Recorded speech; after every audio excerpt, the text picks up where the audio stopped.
Bismillahirrahmanirrahim. Assalamualaikum warahmatullahi wabarakatuh. Halo teman-teman, perkenalkan nama saya Thomas Andrea Tarihoran, kelas 4B, NPM 50251, Prodi PGSD, mata kuliah Telaah Kurikulum.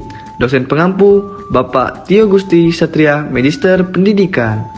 Baiklah teman-teman, di sini saya akan jelaskan beberapa materi, yaitu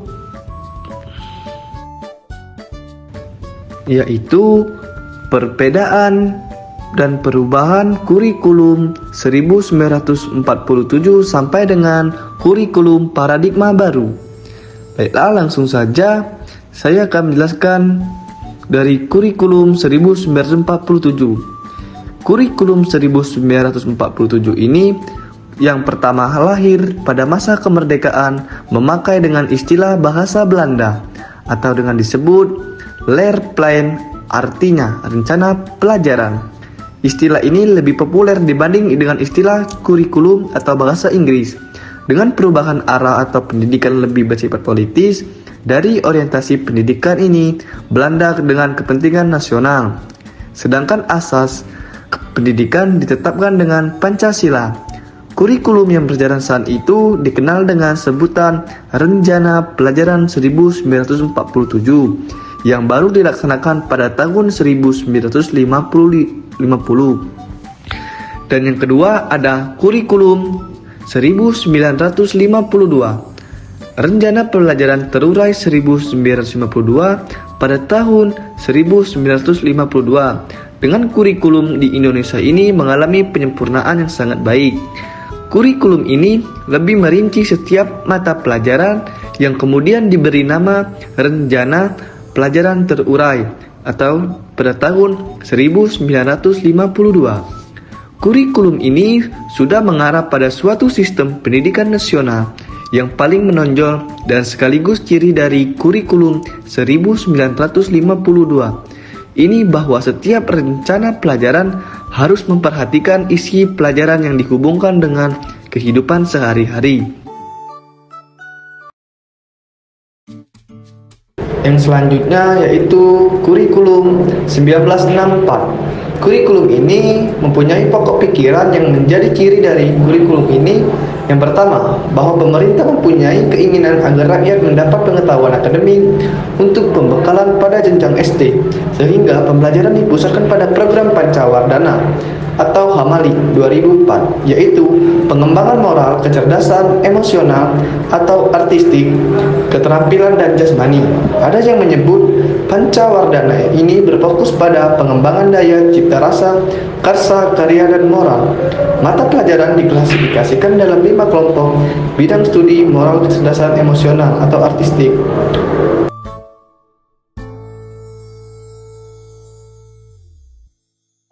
Itu Kurikulum 1968. Kurikulum ini merupakan pembaruan Kurikulum 1964, yakni dilakukan perubahan struktur kurikulum pendidikan dari Pancawardhana menjadi pembinaan jiwa Pancasila, pengetahuan dasar, dan kecakapan khusus. Kurikulum ini merupakan perwujudan perubahan orientasi pada pelaksanaan Undang-Undang 1945 secara murni dan konsekuen. Kelahiran Kurikulum 1968 bersifat politis, yaitu mengganti Rencana Pendidikan 1964 yang dicitrakan sebagai produk Orde Lama. Tujuannya pada pembentukan manusia Pancasila sejati. Ada kurikulum periode 1975. Kurikulum 1975 ini menekankan pada tujuan agar pendidikan lebih efisien dan efektif. Yang melatar belakangi adalah pengaruh konsep di bidang manajemen, yaitu MBO atau manajemen by objektif yang terkenal saat itu, kata Dr. Andes Mujito. Dan tujuan pengajaran ini dalam prosedur pengembangan sistem instruksional atau PPSI. Zaman ini dikenal istilah satu pelajaran, yaitu rencana pelajaran setiap satuan bahasa. Selanjutnya yaitu Kurikulum 1984. Kurikulum ini yang disempurnakan Kurikulum 1984 mengusung prokes skill approach meski mengutamakan pendekatan proses Tetapi faktor tujuan tetap penting. Kurikulum ini juga sering disebut dengan kurikulum 1975 yang disempurnakan.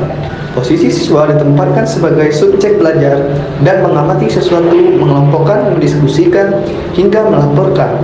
Model ini disebut cara belajar siswa aktif atau CBSA, atau Student Active Learning atau SEL. Tokoh penting di balik lahirnya kurikulum ini. Baiklah, langsung saja kita masuk ke kurikulum yang ketujuh, yaitu kurikulum 1994.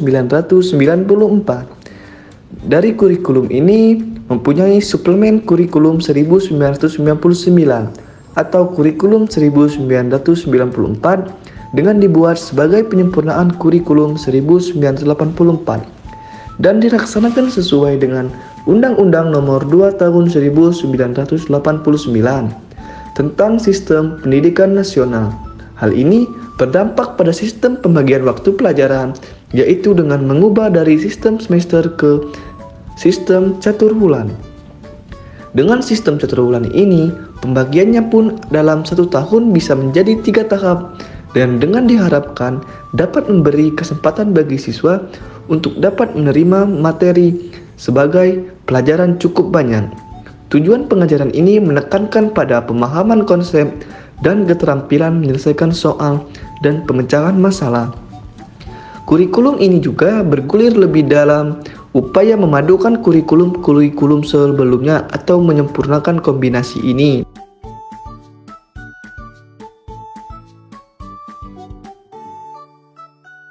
Dan selanjutnya ke 8, yaitu kurikulum 2004 atau KBK, kurikulum berbasis komputer, yaitu kurikulum ini yang mana program pendidikannya berbasis kompetensi harus mengandung 3 unsur pokok, yaitu pemilihan kompetensi yang sesuai, spesifikasi indikator-indikator, evaluasi untuk menentukan keberhasilan pencapaian kompetensi, dan pengembangan pembelajaran ini mempunyai ciri-ciri sebagai berikut.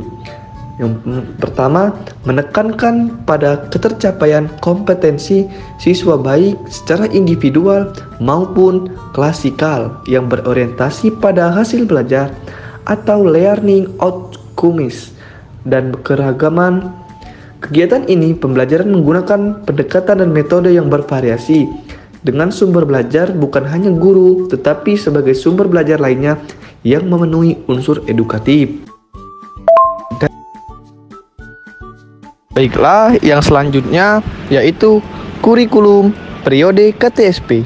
Kurikulum ini merupakan salah satu tingkatan pelajaran yang awalnya uji coba KBK atau dihentikan.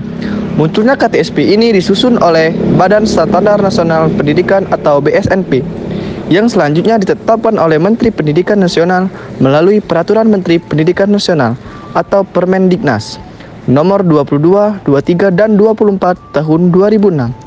Menurut Undang-Undang nomor 24 tahun 2006, pasal 1 ayat 15, kurikulum ini tingkat satuan pendidikan atau KTSP adalah kurikulum operasional yang disusun oleh dan dilaksanakan di masing-masing satuan pendidikan. Jadi, penyusunan KTSP ini dilakukan oleh satuan pendidikan dengan memperhatikan standar kompetensi serta kompetensi dasar yang dikembangkan oleh Badan Standar Nasional Pendidikan atau BSNP. Dan yang selanjutnya ada kurikulum 2013. Kurikulum 2013 ini yaitu suatu kurikulum yang menyempurnakan atau memodifikasi dan pemutakhiran dari kurikulum sebelumnya. Sampai saat ini pun saya belum menerima wujud aslinya seperti apa. Namun, berdasarkan informasi beberapa hal yang baru pada kurikulum 2013 ini sudah diimplementasikan pada tahun pelajaran 2013 atau 2014 pada sekolah-sekolah tertentu atau terbatas. Yang maksudnya, sekolah yang sudah memiliki kriteria atau sudah mampu untuk melakukan kurikulum ini. Kurikulum ini diluncurkan pada tanggal 15 Juli 2013. Dan sesuatu yang belum tentu mempunyai perbedaan dengan yang lama. Semoga bermanfaat. Nah, yang selanjutnya yaitu yang ke-11, kurikulum darurat. Kurikulum darurat ini salah satu pilihan yang dapat diambil oleh satuan pendidikan yang melaksanakan pembelajaran jarak jauh atau PJJ untuk jenjang PAUD, SD, SMP, SMA, dan SMK. Dengan menyederhanakan kompetensi dasar, penyederhanaan ini mengurangi kompetensi dasar untuk setiap mata pelajaran dan siswa hanya akan fokus pada kompetensi esensial dan merupakan prasyarat untuk melanjutkan pembelajaran ke tingkat berikutnya. Ada kurikulum paradigma baru. Nah, belum lama ini Kementerian Dikbudristek membeberkan rencana kurikulum baru yang akan berlaku dimulai tahun 2022. Kurikulum ini baru dinilai lebih fleksibel dan kurikulum 2022 ini akan lebih berfokus pada materi yang esensial dan tidak terlalu padat materinya. Hal ini bertujuan agar guru memberikan waktu untuk pengembangan karakter dan kompetensi. Kurikulum ini atau paradigma baru ini sebagai penyempurnaan dari KTSP 2013 ini akan diberlakukan secara terbatas dan bertahap melalui program sekolah penggerak dan pada akhirnya akan diterapkan pada setiap satuan pendidikan yang ada di Indonesia. Nah, itulah 12 kurikulum dari tahun sebelumnya sampai tahun 2022 ini yang perlu teman-teman ketahui. Mungkin cukup sampai di sini saja. Kurang lebihnya saya mohon maaf. Saya akhiri. Wabillahi taufiq wal hidayah. Wassalamualaikum warahmatullahi wabarakatuh.